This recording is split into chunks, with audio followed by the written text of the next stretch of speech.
Today's episode of Lone Star Lawyers on the Varsity Podcast Network is brought to you by Varsity Search.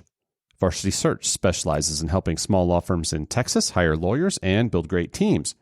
So if you're thinking of making a move or your law firm is looking to hire, please go to varsitysearch.com and book a time to visit right into my calendar. Varsity Search, building great teams.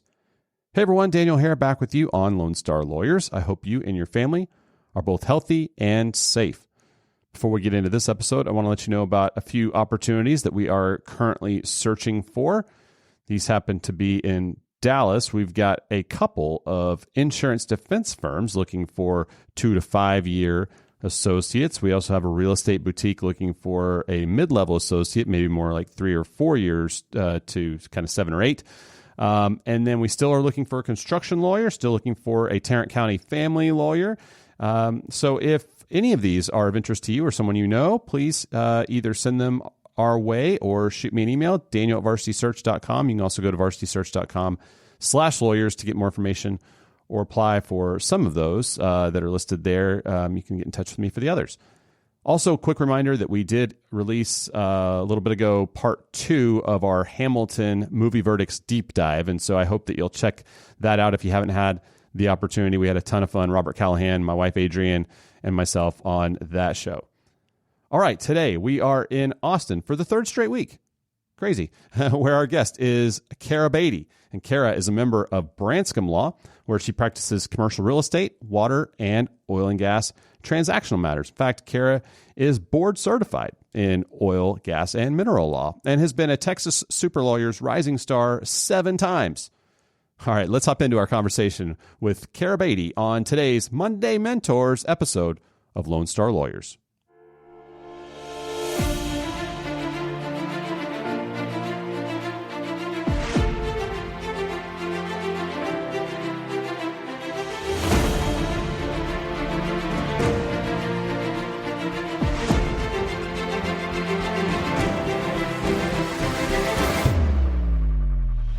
Also, just a quick heads up that as Kara and I will joke about a couple of times during the conversation, so you'll notice that there are some technical issues with the sound in a few places, and I want to apologize for that.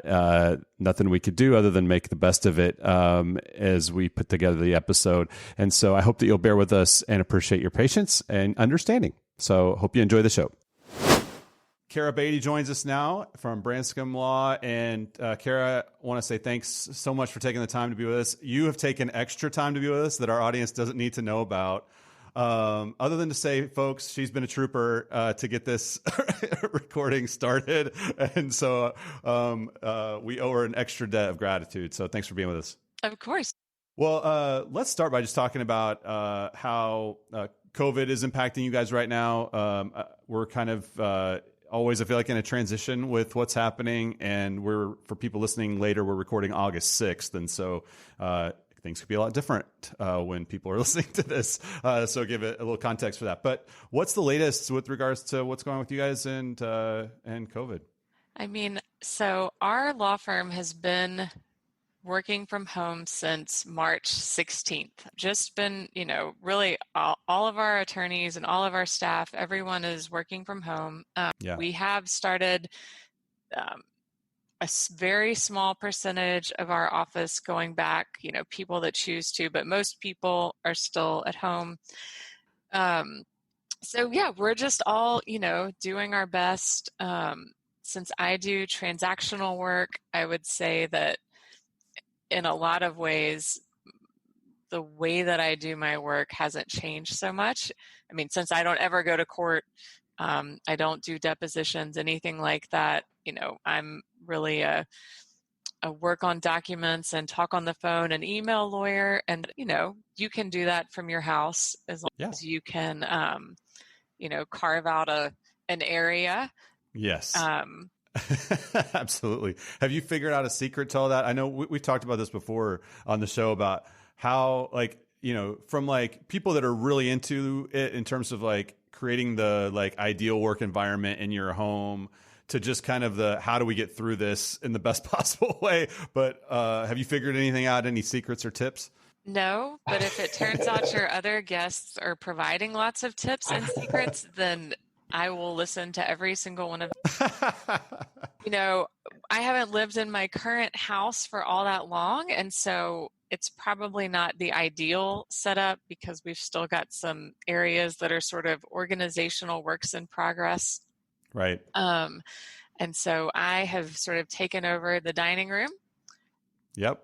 That's my area, and I mean, I have a big enough space. It's just not perhaps like as closed off as I would like, but I mean, it's okay. And because our Austin office is a minimal number of people, I have the ability to go to that office, Yeah. if I need to. And when I go, frankly, I'm the only human there. Right. Yeah. Well, I know, like you were saying, because of the transactional nature of your practice, most of what you did already was phone, email, calls, that kind of thing. Have you still, even in the midst of that, seen any kind of transition in terms of way of your clients want to communicate like by Zoom or kind of adopt new technologies in the way they communicate with you? Or is it pretty much stayed the way it always was? I mean, really, it's pretty much the same for me. Yeah. Because most of it really was mostly on the phone. I think that everyone knows that we have the capability to do the same work and provide the same services we were able to before. And I think that clients appreciate that. Yeah. But most of them didn't honestly want to Zoom with me before, and they don't want to Zoom with me now. Yeah. It's really just you. Yeah. Oh, it's just me. Okay. Well, good. Well, I'm happy to supply that for you and allow us to work through these all these technology issues. So now you'll have it if you ever need it again.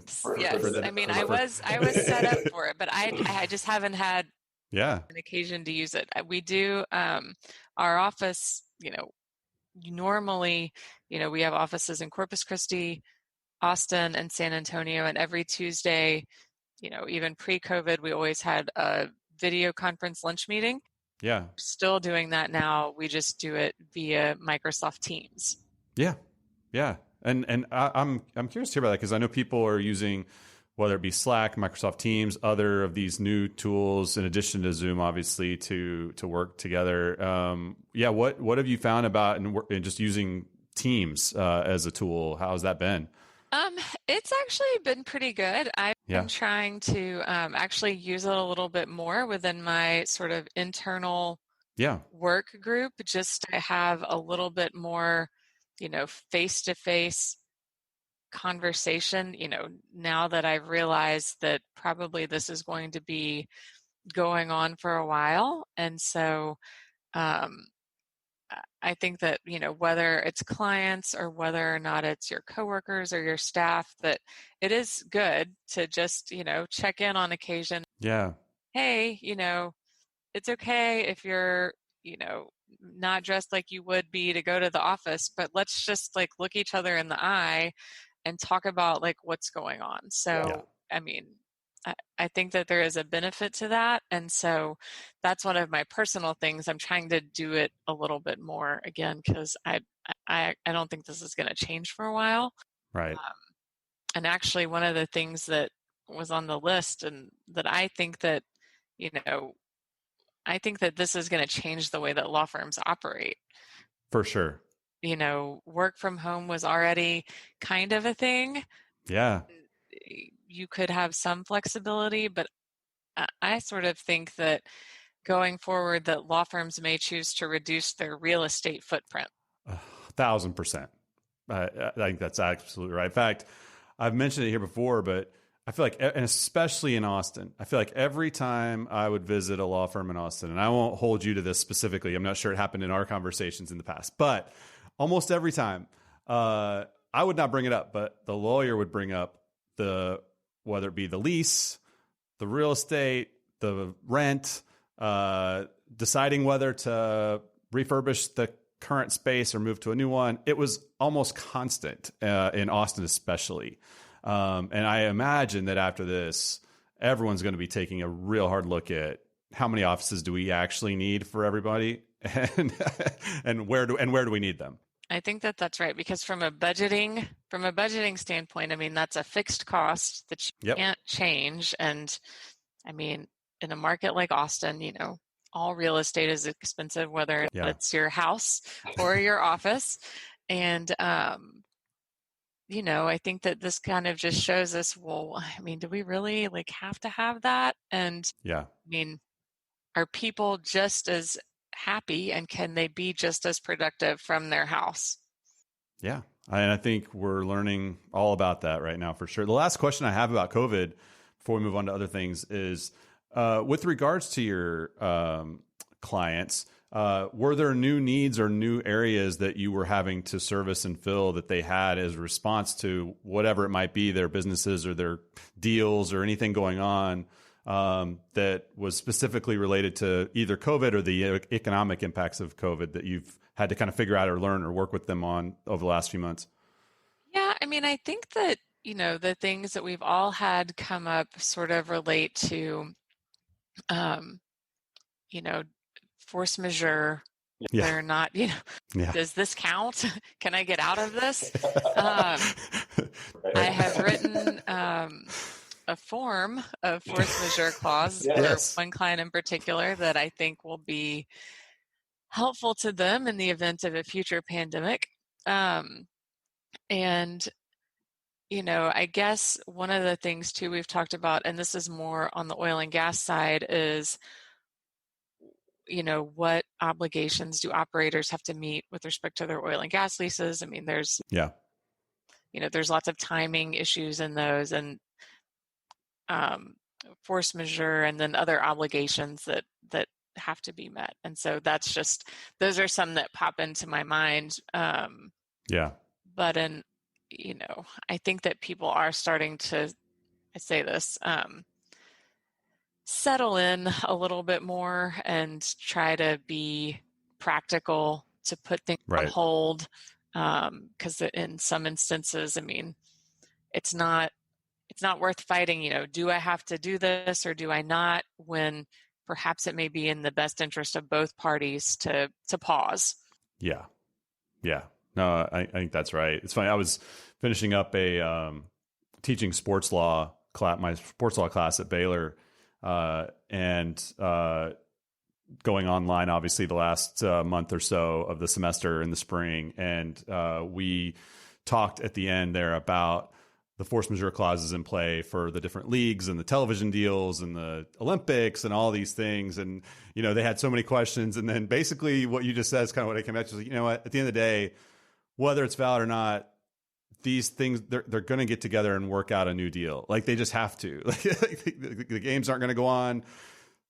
The TV contracts they're not going to have anything put on TV. They're going to have to just renegotiate whatever this is going to look like. And no one's going to sit there and say, point to the force majeure clause.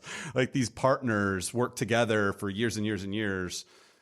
They're all going to have to just figure this out without one party just pointing to one clause and throwing up their hands. Well, right. And I mean, is it economic to litigate it? Of course. And I mean, can you even get into court? Yeah, there's no court to get into. Yeah, exactly. It just, of course, it depends on the situation, but yeah, I think that it's best to be practical. Yes, but absolutely. I'm not a litigator. Oh, yeah, right. I do want to we've obviously alluded to it a couple of times now, but I do want to hear and have the audience hear more about your practice. So obviously it's transactional, but talk a little more about specifically what you do and maybe more broadly to what your firm does, and let us hear about that a little bit. Yeah, well, so generally speaking, our firm has practice groups that are intended to meet all of the needs of privately owned businesses in Texas, the business and of the owners individually. So we have a corporate section, and then we have sections that are specific for tax, labor and employment, oil and gas, real estate and water, estate planning and probate, and then litigators to handle things when any of those other things kind of go wrong. Right. And so in my own personal practice, I focus on really all transactional real property matters. And I started out doing exclusively oil and gas transactional work.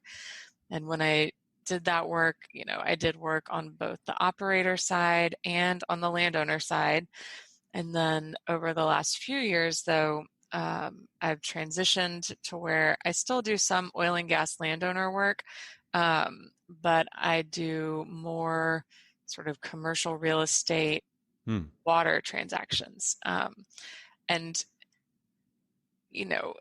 all of the real property concepts for all of those areas of law are really similar, and so it kind of worked out for me, I think, in particular with respect to water, starting with oil and gas law, because I'm sure, as you know, one of the things that's been happening in Texas over the last few years is that groundwater law has really started to develop more. Yeah. So far, the courts are kind of tracking oil and gas law in some pretty significant ways. And, the parallels there are just really clear. And I mean, very, it's just interesting to me. Yeah. Well, that's cool. Yeah. And that makes sense that it's trailing it. And so oil and gas law that you've already kind of got the framework for can lead the way on how this other new, more kind of latecomer in terms of the law is going to track going forward. And, what for people that are maybe in oil and gas right now, I know it's even before COVID, there was quite a bit of pressure on the industry before that. It seems like on the oil and gas industry, and then now in the COVID world, maybe even more so in some ways. What are some things that oil and gas, natural resources, real estate lawyers ought to be maybe thinking about right now as they relate to their career in terms of, is it water law? Are there other areas? What are some things they ought to be maybe taking this opportunity right now to look around and say, what should I be doing right now? Well, it's hard to say. I personally think that oil and gas is not going to, just disappear. It's a roller coaster. Yeah. And I think that like I say, based on my own personal experience, I really feel like there was a lot of value and like a lot of learning that's been helpful to me in practicing real estate and water law, having the knowledge that I gained from oil and gas law. I mean, just, for example, my first couple of years, I wrote so many oil and gas title opinions. I mean, that's a very particular skill. And, when you buy real estate in Texas, right, we're all used to getting a title insurance policy. But since you can't insure mineral title in Texas, then operators, pay someone to look at every document in the chain of title in a very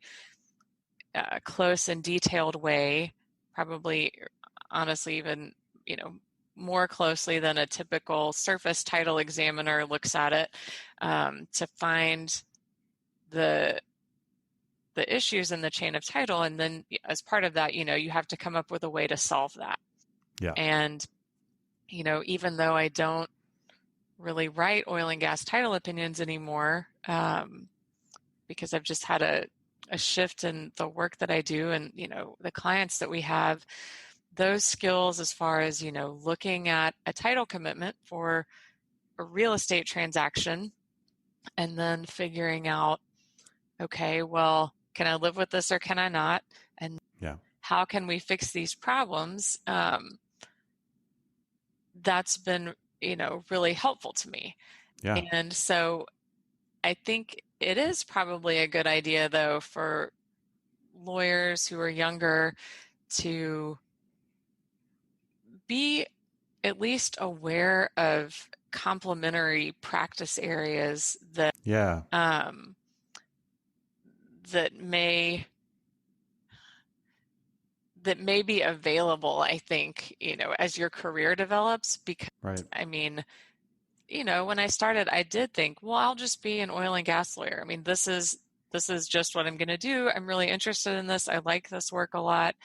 But most of the time things don't work out exactly as we think they are. Sure. So, and that's okay. And I mean, actually, I think it ends up being, a little more interesting, be kind of like a more than just a very narrow skill set. I think it's helpful to specialize, but to specialize in a way that isn't just super narrow. Yeah. You're looking at being a lawyer potentially for, hopefully like a long time. Yeah. And you're going to run into clients that have variations of things you've seen before. And then people will come in and you'll be like, well, I've never done that, but I'm confident I can figure it out. I mean, Yeah. I think that being a lawyer in a large part is figuring out things just in general. Yeah. No, I think that's well said. It reminds me just recently, a lawyer friend of mine had posted something on LinkedIn and about he's really a trademark lawyer and intellectual property lawyer, but he does offer a number of related services. And so the idea of having a specialization, if it's oil and gas, that people come to you for initially and know you as the oil and gas lawyer, know you as whatever, is a huge advantage to building a business, building clients, but then having related areas around it that you can serve those needs. Once they come in the door, you already have them in the door. You've proven yourself with the oil and gas work. And now there's a water issue. Now there's a marine issue. Now there's this other issue, but they're all kind of connected. So to be able to have those other areas that you can do on top of kind of the main thing that you do that you're kind of the specialized for is a great strategy, I think, to have as a lawyer to kind of build around that expertise and build a business off that.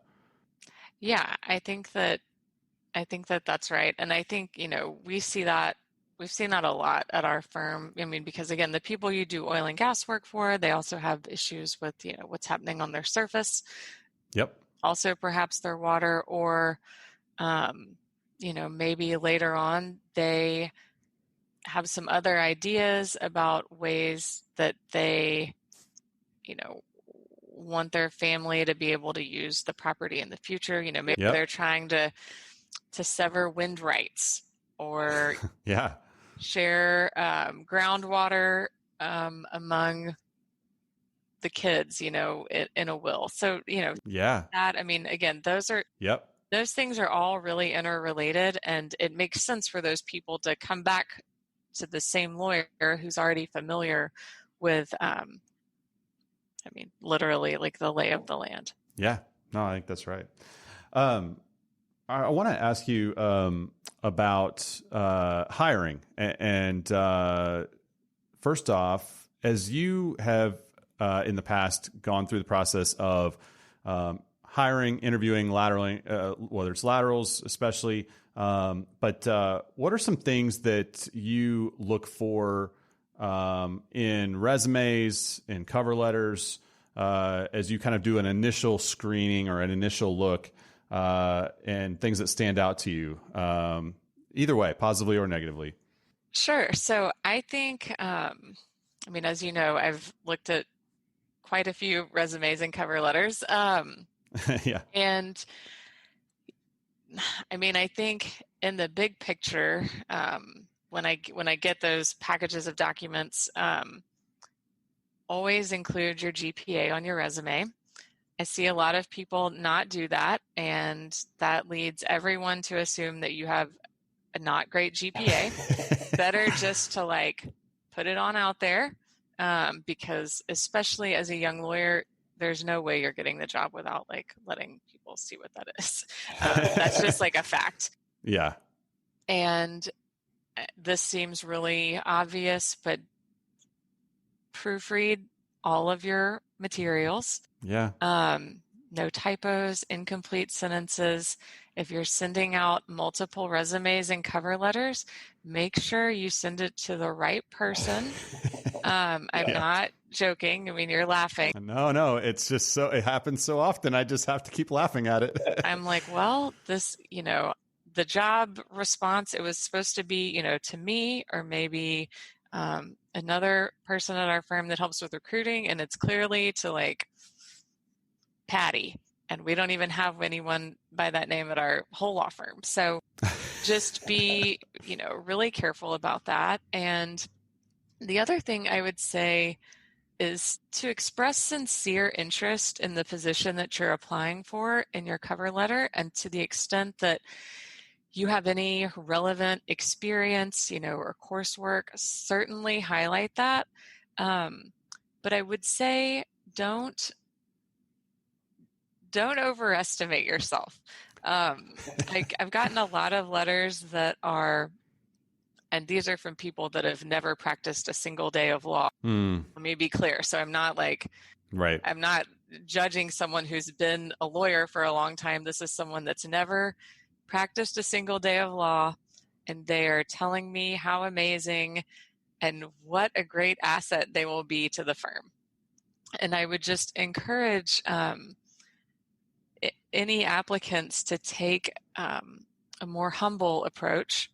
Right. Because, I mean, if there's one thing that I'm like pretty confident of, it's that, when you start as a lawyer, like you don't know anything. Yeah. I mean, you know how to go to law school. You don't know how to actually practice law, interact with clients, like do the work. And so come at your resume and your cover letter from, a place of humility and like wanting to learn how to like serve your clients ultimately, but really your first job is to figure out how to work for whoever your mentor or supervising attorney is. Yeah. That's like step one. Right. Yeah. Yeah. I've gotten some very bold submissions over the years, and I think, oh man, that's gonna be a hard one. Yeah.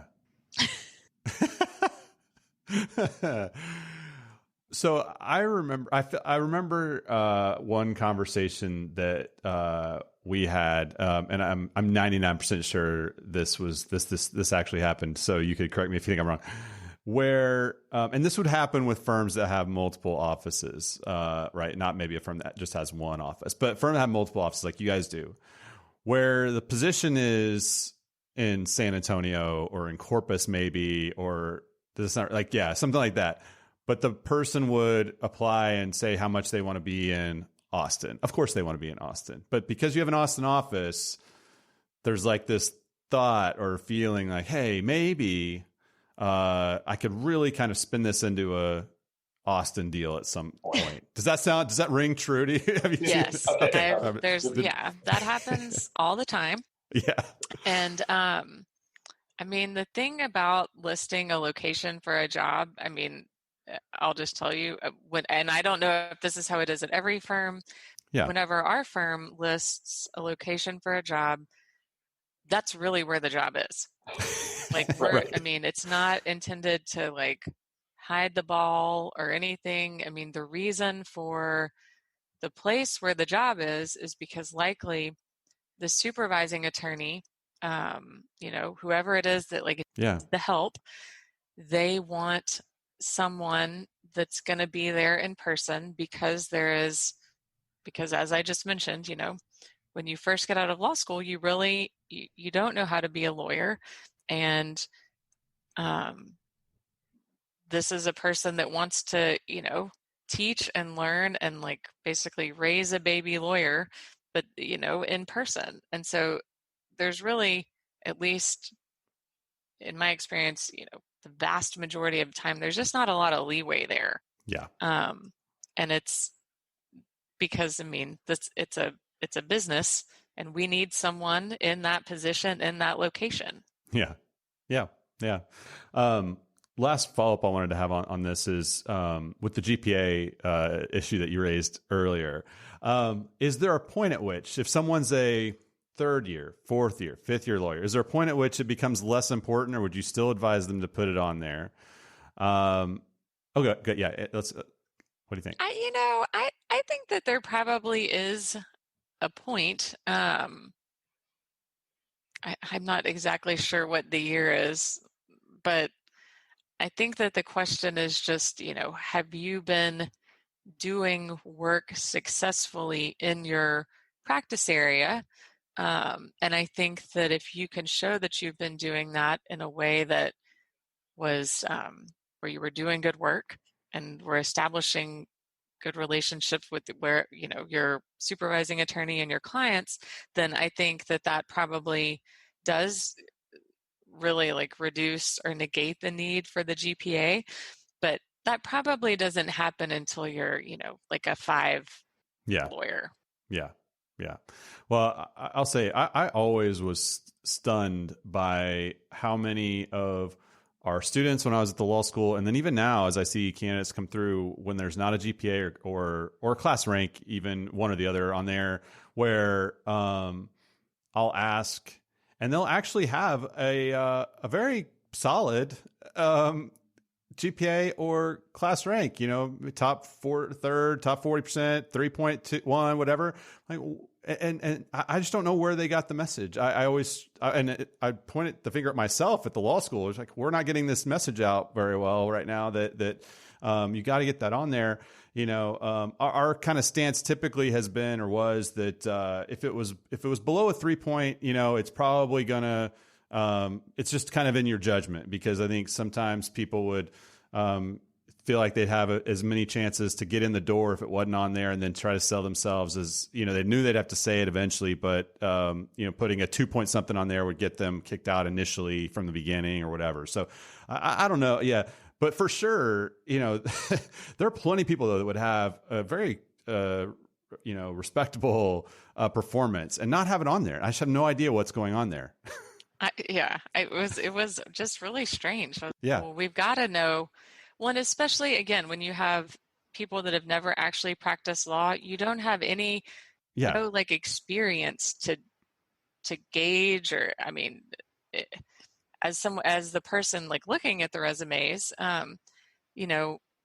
without that information and without any job experience, it's hard to know, who the right person or people to interview is. Yeah, exactly. Last question before we wrap up our time, because we're running short here, and I want to be respectful of your time.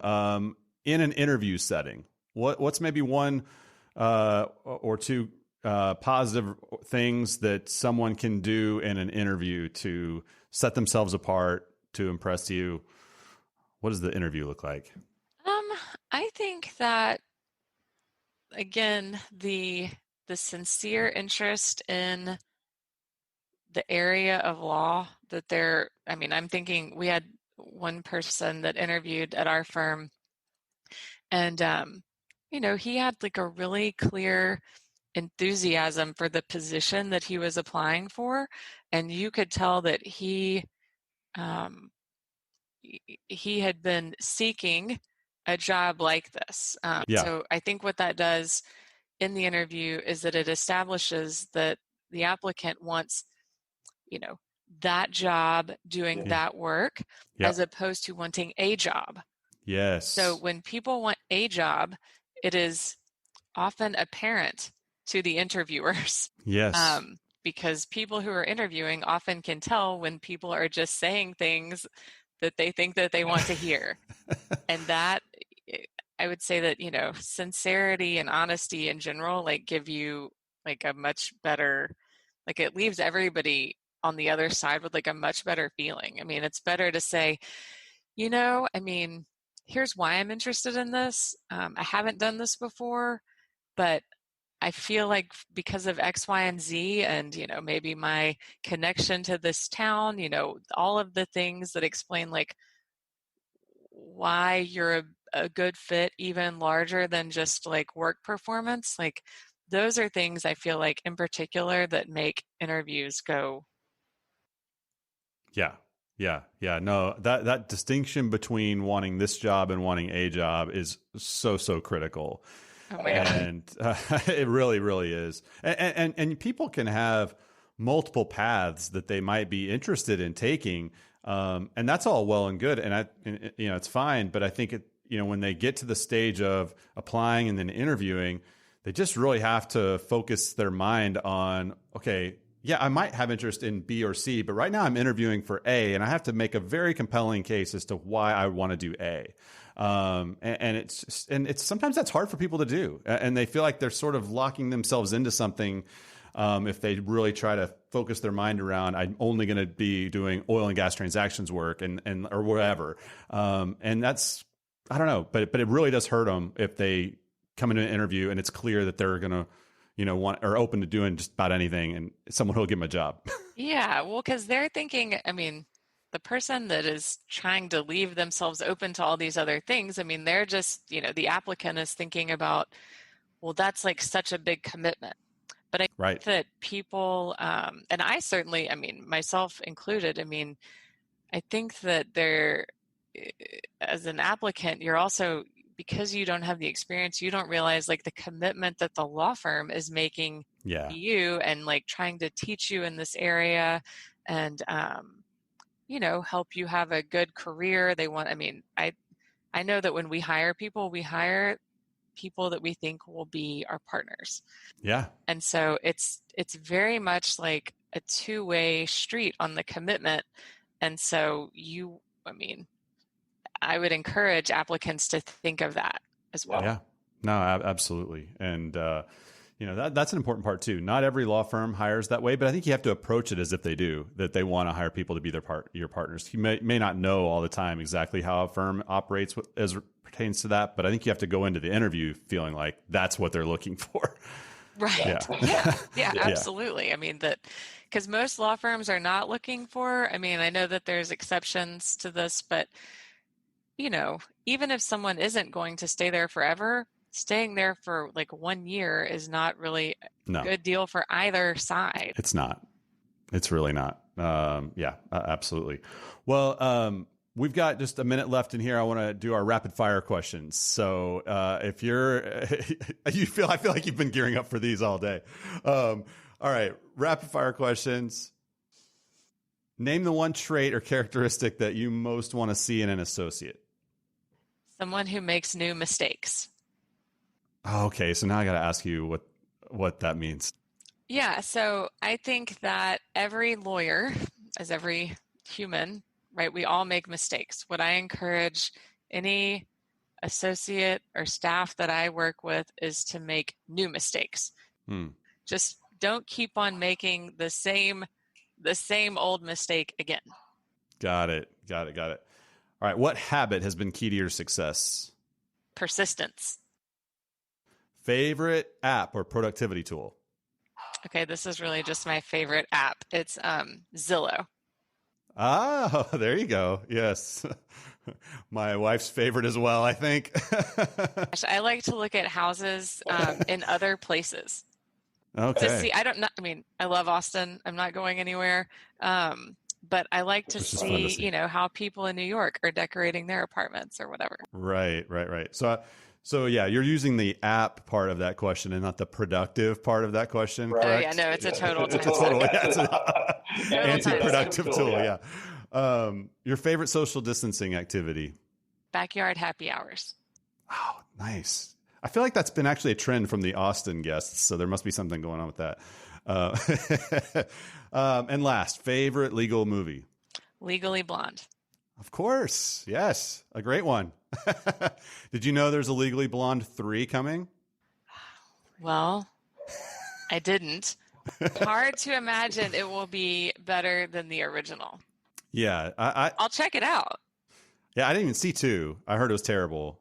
But supposedly, and it's Reese again, so it's 3, and so we'll see. I don't know. It's Reese. I'll give it a go. Yeah, that's me too. So awesome. Well, Kara, thanks so much for taking time again. The extra time, we really appreciate it, and wish you and your firm all the best. And thanks for coming on the show. Well, thanks so much for having me, Daniel. I really appreciate it, and I enjoyed it. All right, my thanks again to Kara Batey for joining us on the show today. If you enjoyed this episode, would you consider doing 2 things for me? Would you subscribe so you don't miss an episode? And then would you rate and review the podcast in iTunes or wherever you get your podcasts? If you have suggestions or thoughts about the show, or if I could help you in any way, please email me, daniel@varsitysearch.com. Also, don't forget, if you or someone you know might have interest in any of the opportunities we currently have available, or if you just want to talk and see what other opportunities might be out there that I could try to find for you. Happy to have that conversation and to work with you and see if I can help. So you can email me or go to varsitysearch.com/lawyers. All right, that's it for today's episode of Lone Star Lawyers. Thanks again so much to each of you for listening. I'm Daniel Hare with Varsity Search, and we will talk with you next time.